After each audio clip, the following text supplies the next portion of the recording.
My name is Sam, I'm 27 and I work in events. I think you don't know how much hair affects you until you have something that kind of affects your hair, and it can affect your confidence 100%. You know, it's the first thing.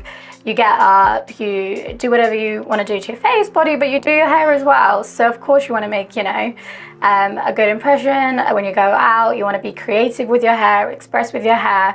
So I feel like it's super important for me to be in a state with my hair where I'm putting nourishing products into it and, you know, I can see the results. I have never used a routine where I've actually had 3-stepper into it, because obviously I've used shampoo and then conditioner, but now I feel like the love I'm giving to my skincare, I'm doing that for my hair as well. Exfoliating scalp pre-wash, which is amazing to, you know, use not all the time, but every 2 weeks.